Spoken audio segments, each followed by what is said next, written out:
had to ask for some hot water because of what happened to my vocal cords yesterday after India versus Pakistan. After that nail biter, after all the drama that India-Pakistan bring every time they play against each other. I've got Joyda and Simon in the studio. Before we get to today's game, I want to ask y'all what it was like, because for me, I couldn't feel my heart. It felt like my childhood when I was with my friends and my family. So my uncle was standing, old 79-year-old man. I said, you stand there now. You don't move from there. You keep standing. So all that happened. At what point, Joyda, where were you watching it? And what point did you think India's I was watching it on a small phone, and I mean, you were looking at it every time, and I was sort of switching in and out, and it looked gone. That match looked gone.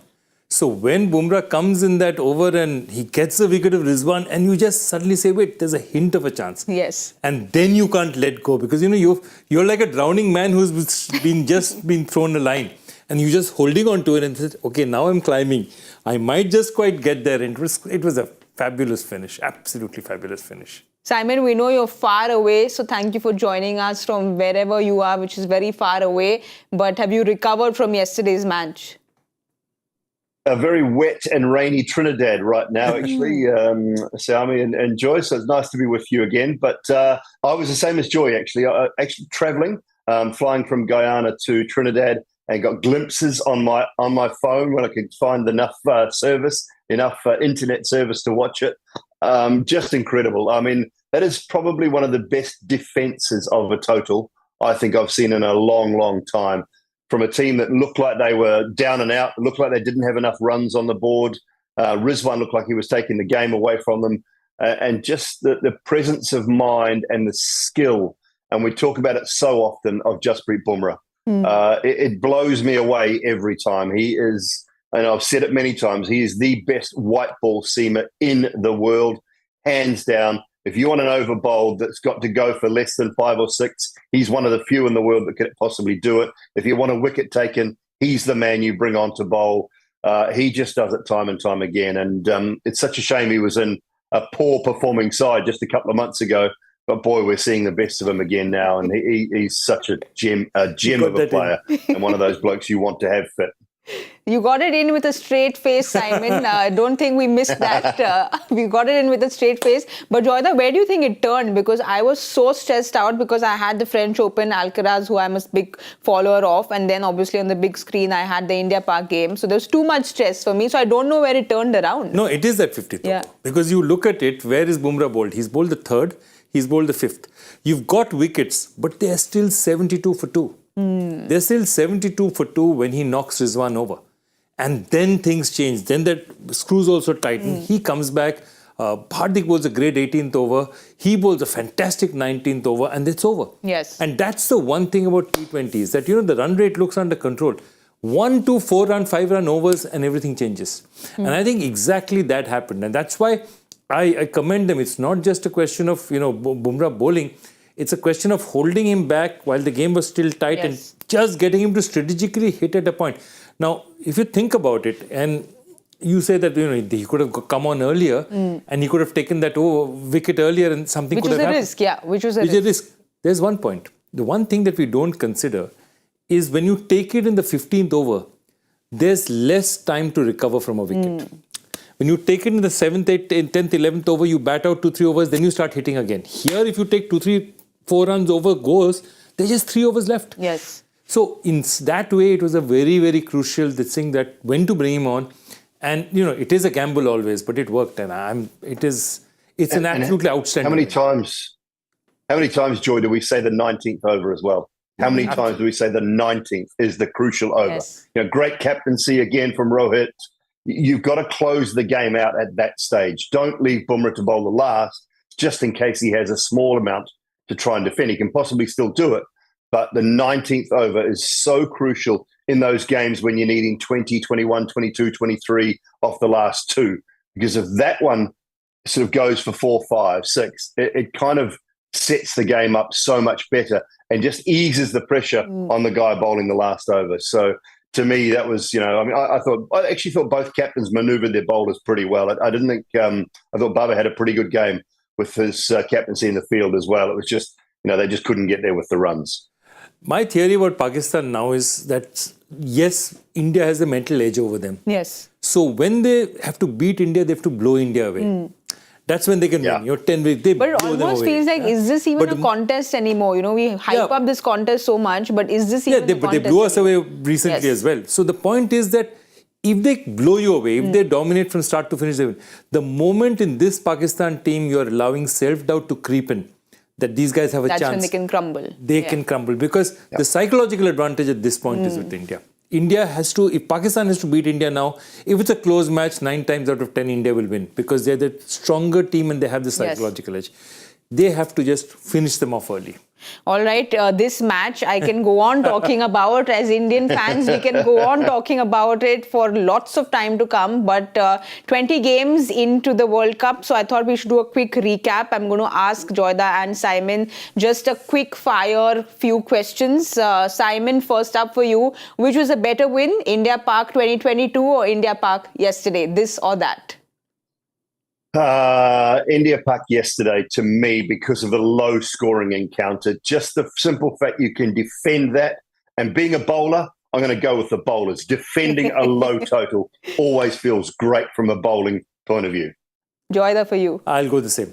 And I go for different reasons because I felt in that match, we always felt there was a chance in that match at all points. We always felt there was a chance. Here, this was a hopeless match which was clawed back, and again, clawed back by bowlers, not batters. In a format where batters dominate, a bowler, not just a bowler, that's unfair to the others, okay? The Indian bowlers just grabbing that match and bringing it back, I think this is the match I like. Okay, then the bigger upset for you all, USA versus Pakistan or that Afghanistan-New Zealand game? Simon, for you?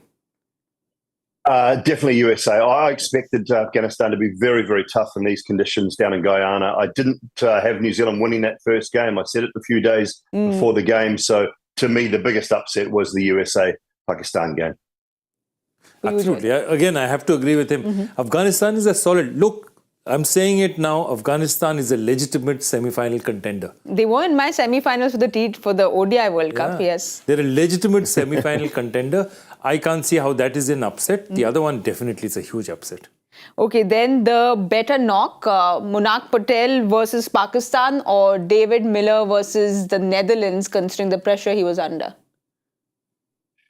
Yeah, I like David Miller's innings. South Africa have been in positions where at times they would never win that game. The way he controlled it, the way he played. Little small mention for Tristan Stubbs as well. We've seen his immense power in the IPL recently, but that was a very controlled innings from him too. But David Miller's innings, to me, when they were in so much trouble at 12 for 4, was a key. Joyda, for you, because that Munaf Patel, that 6 that he hit. For me, I'll go with Munaf Patel this time only for one reason. Because David Miller is a grizzled international veteran, has played top-level cricket for 10, 11, 12 years. This is a kid playing against a country which was, in the last T20 ODI World Cup final. T20 World Cup final. So for him to do what he did under the circumstances, and all the way down, Munaf Patel, Nitish to hit a 6, 4 of the last ball, Aaron Jones to hit a 6 to set it up. All of them, the nerves they displayed. Again, what are we saying? Here is a team that didn't crumble, even though clearly Pakistan was a superior team and psychologically they should have had an advantage.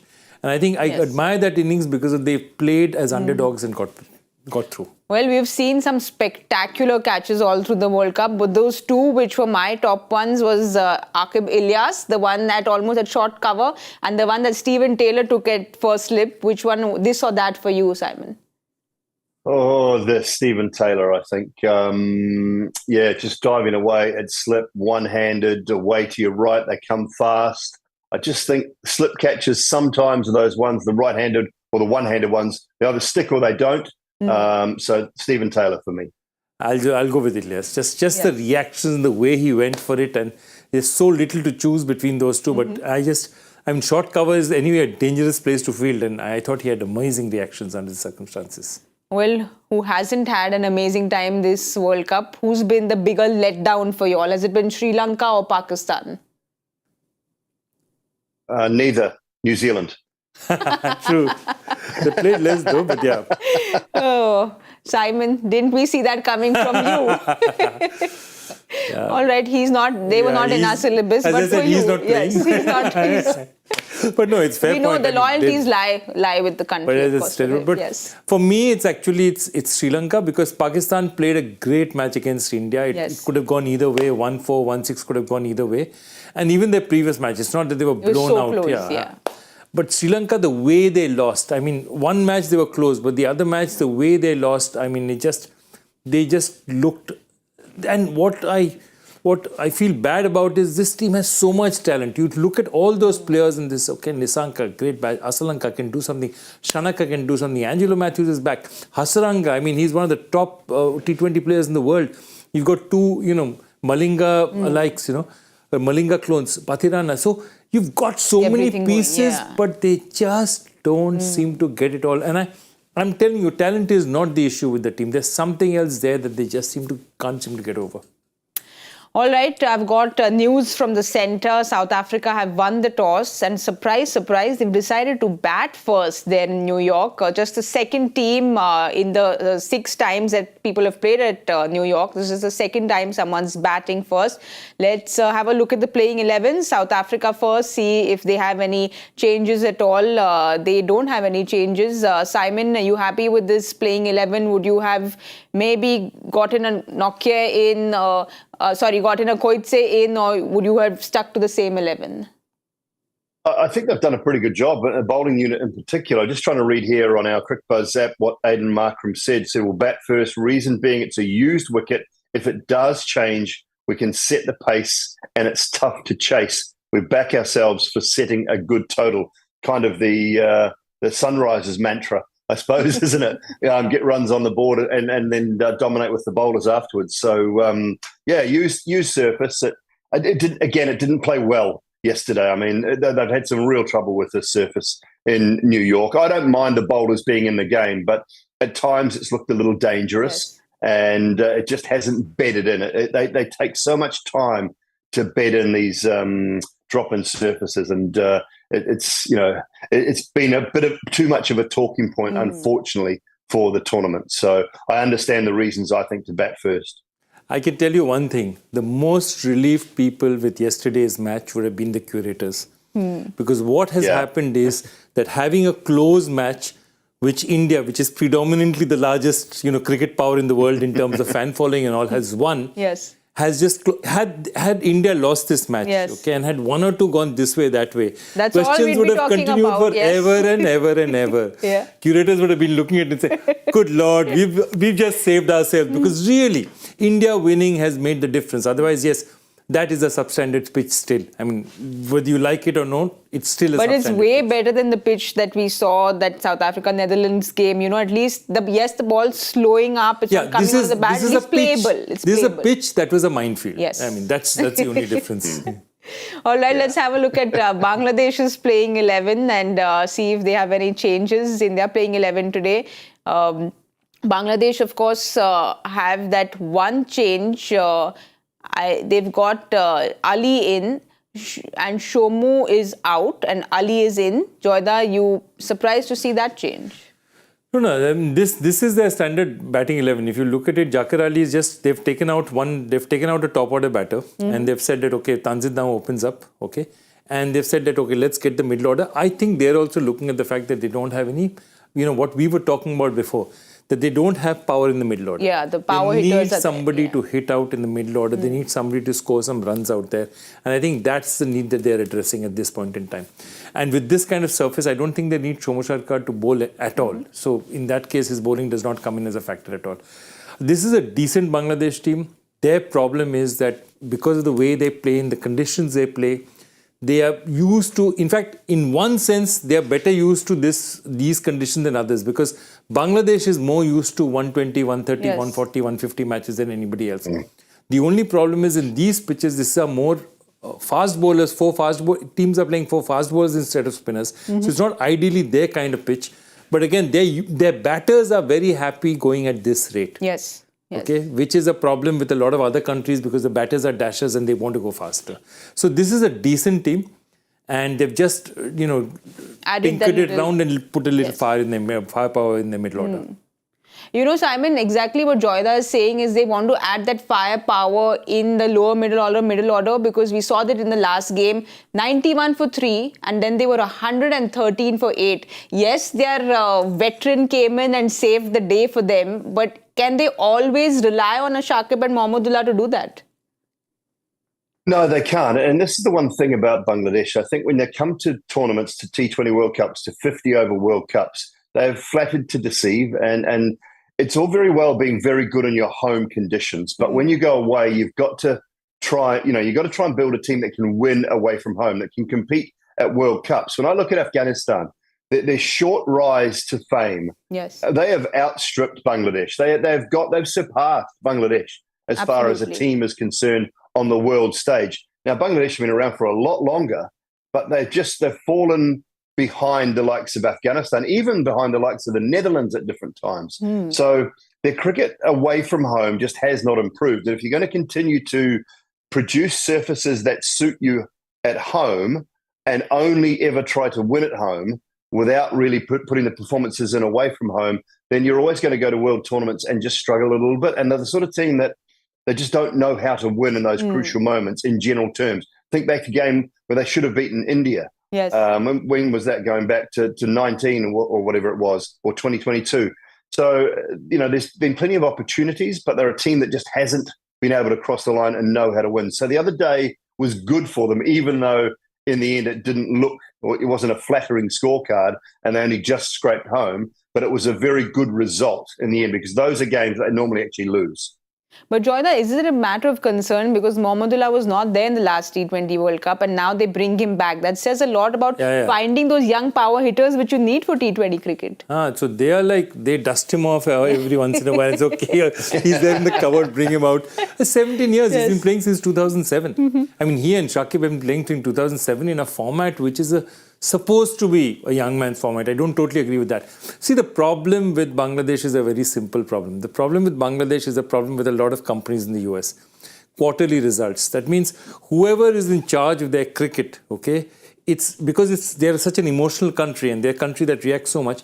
They need immediate results. They cannot afford to say, okay, long term, we're going to prepare these pitches. This is better for us in the long term. There is no long term because, 3 losses at home. If they prepare fast pitches, 3 losses at home and that guy is gone. So nobody wants to take the chance of investing long term and taking a little pain short term for long-term betterment. That's the fundamental problem. So if you have your coaches and your captains and your administrators thinking like that, look, if I don't get results, if I win tomorrow, what happens in the World Cup doesn't matter. I need to win tomorrow.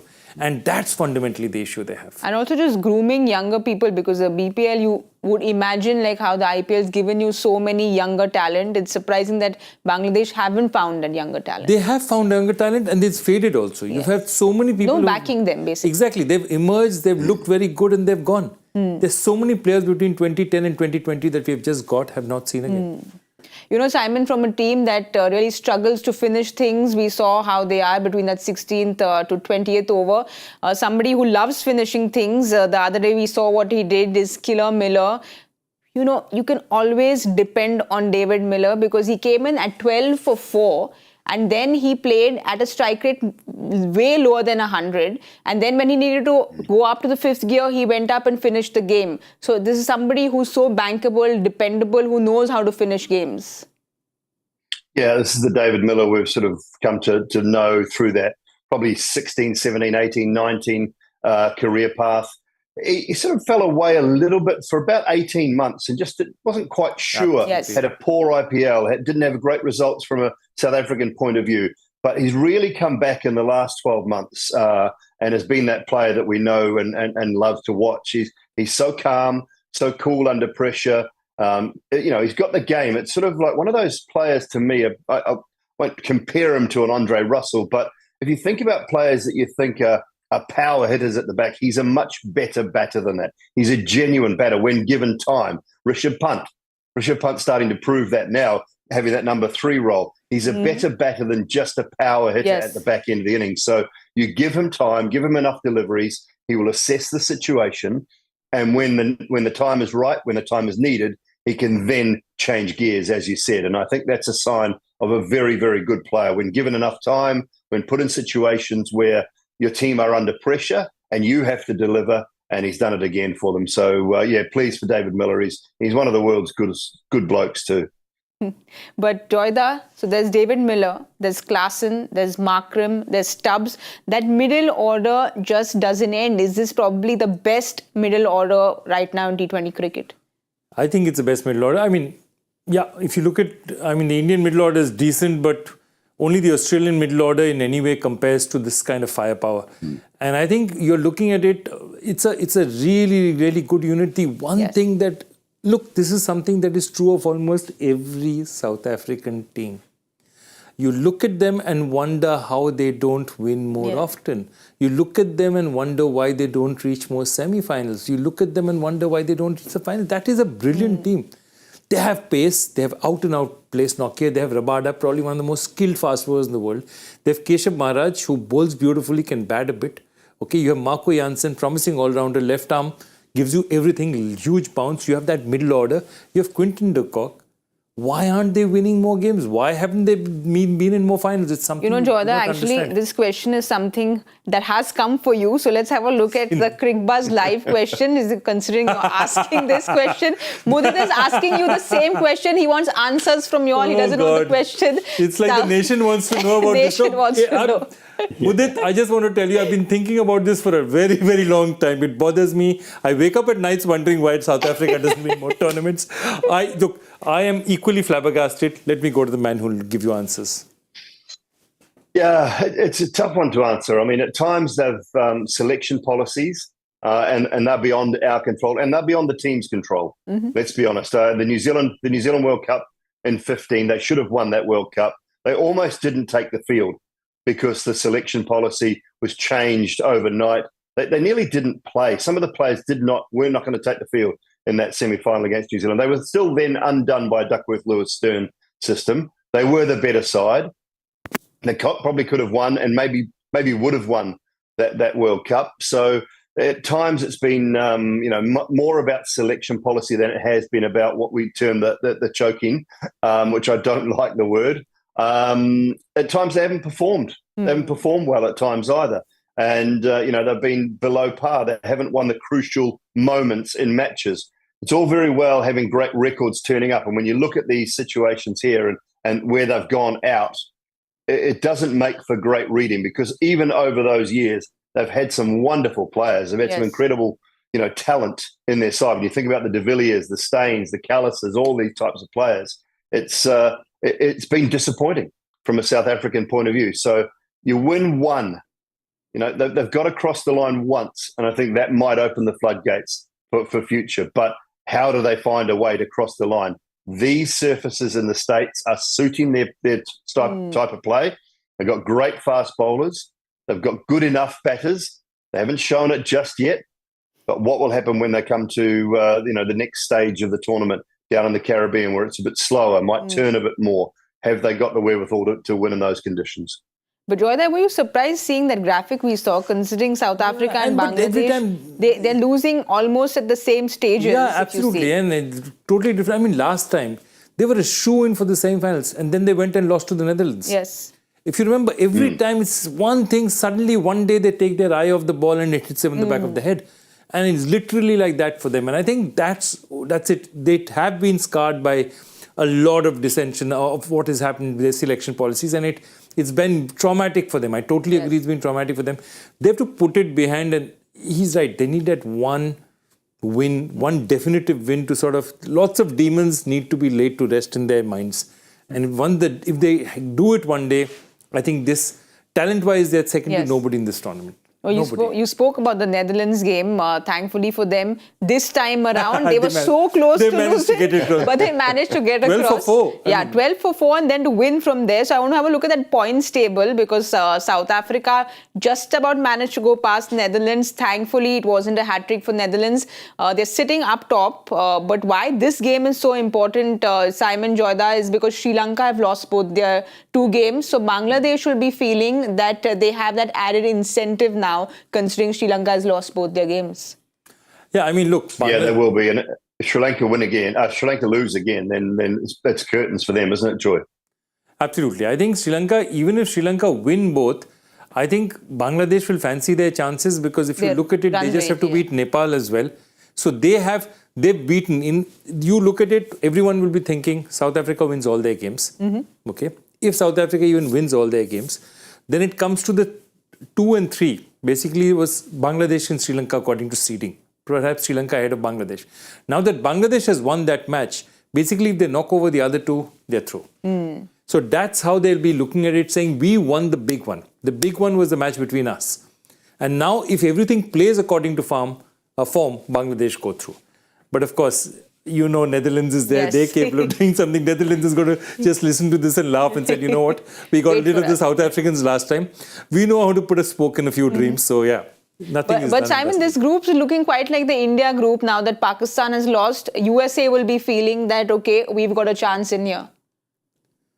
Yeah, absolutely. I mean, they what a story that would be if the USA were to qualify for the Super 8s. It would be phenomenal effort from their point of view, and it would be deserved. And the thing is, you look at the run rate, the net run rate, I mean, minus 0.15 to plus 0.06. It's big enough at this stage. So, Pakistan are going to have to win very, very well. That will be the key for them. But, if the USA were to go through, it would be one amazing story. And something I think the ICC would not have dreamed of, because when they do this programming, they make sure that there's an opportunity for 2 Pakistan-India games. That is the reason. I mean, that's the sole reason they bought the Super 8s or the Super 10s in. The World Cup never used to have any of this. The only reason that the Super 8s were bought in was so that they could guarantee 2 Pakistan-India games. If Pakistan don't go through, that'll be a real kick in the guts, I think, for the broadcasters. I'll show you one more thing. Take a look at the graphic again. If you look at it, there's a very, very interesting The Group A graphic. The group stage points table, because USA cannot go below 4. USA is already sitting at 4, right? Sitting there. And the only Pakistan and Ireland can only reach 4. Yeah. Okay. Yeah, so if you see it, it's a different situation in the sense that. But this is exactly what is happening in today's group, isn't it? We'll have a look at that points table as well, because I think it's very similar. If Bangladesh do manage to upset South Africa, then they sit at 4. Yeah, the only difference here is, South Africa can run away with the group, okay? And at this point in time, Bangladesh have a loss. They might lose if they lose to South Africa. But they've won the crucial encounter. The crucial encounter was the Bangladesh-Sri Lanka encounter. And they've won that. Now they just need to hold firm. All right. South Africa, like I said, have won the toss. They'll be batting first. And I'd like to talk a little bit on Quinton de Kock, because we've spoken about how everything on paper is looking great for South Africa. Simon, he's such a devastating name, but he's not had the best season. The 3 leagues he's played haven't quite been the best. So for South Africa, they want him to get the runs because they need those runs up top. Yeah, and sort of giving away that test match cricket, you lose a little bit of that competitive edge as well of being in and around high quality cricket time and time again. And when you just choose to go away and go fishing and turn up to the odd tournament, you will get found out no matter how good you are. No matter how good you are, you will get found out, because a lot of these franchise tournaments now are high quality. The IPL is the best tournament, in the world as far as franchise cricket is concerned. It is not easy. You cannot turn up there underdone, undercooked, underprepared by any stretch of the imagination. And, when you see or hear Quinton de Kock talking now, it's so much more about the off-field stuff and the relaxation and the time with the family. That's great, but you still have to switch on. Yes. And you have to be ready and raring to go when it comes to any tournament you're going to play in. You cannot take the mickey out of this game, because it'll kick you. It'll kick you really, really quickly. And I'm not saying he has been doing that, but I get the feeling that since giving up the test match cricket, it's sort of almost more of a relaxed Quinton de Kock, and it is not working as hard as maybe he once was. And at the moment, the numbers are backing that up. And, if South Africa are to progress all the way in this tournament, they need Quinton de Kock. They need his runs at the top of the order, because he's devastating when he is right. But Joyda, do you think he's gotten selected more on his reputation than his form? Look, if you are the kind of player you are, and you've had the kind of 23 50 over World Cup that you had, He had a sensational 50 Yeah, over. 4 centuries in that World so Cup. So they'll say whatever it is, he's good enough. We'll carry him for as many matches because he just needs to give 1 or 2. But if he starts going, he gets going, he can change a match. Yes. And I think they just feel he's too high quality a talent to leave behind. I think Simon's general disappointment is the fact that for a World Cup, you need to come up more prepared. You need to be, and he looked a bit underprepared for this. That's it. I mean, you cannot come to a World Cup. He doesn't look as if he's put in enough work, and I think that's what's being questioned, which is not about Quinton de Kock at all. He can do whatever he wants to, but it's about South Africa. True. Because it's a country he's representing. Well, I feel I've come under-prepared for this World Cup as well when I have to answer Mr. Joy Bhattacharya's question. Let's have a look at the question. Joyda, all yours. Okay. Which cricketer was player of the match in a T20 international in 2010, but played his next T20 international over 5 years later? In both the games, he had the same captain. I think I'll do my prep once you're done with the show and think about this answer. Simon, I think I'll give you that time to prep as well. How much of a prep we do for Mr. Joy Bhattacharya's question, the answers are very, very tough. What is also very tough is getting up on our prediction board. Ooh. Even though I keep winning, I don't go up. So, Simon, you're far away. Why don't you go first? God. We're looking at the first innings score, aren't we? With South Africa batting 100. First. Yeah, 139. Wait, I'll look at 139. That's what his crystal ball says. Okay. 129. Looking at your crystal ball. 139, 129. I will go with 144. Okay. Okay. Yeah. She certainly believes in de Kock more than you and I do. Yes, I think I believe in him and in that middle order, and I believe that, like Simon said, if South Africa need to change things around this World Cup, it needs to be this emphatic win. Maybe today could be the day. We'll find out. Thank you so much, Simon, for joining in. Joyda, for being here and joining in. Thank you, everyone, for watching. We'll be giving you all the updates at the 10 over point. So do join us at the Cricbuzz Combox.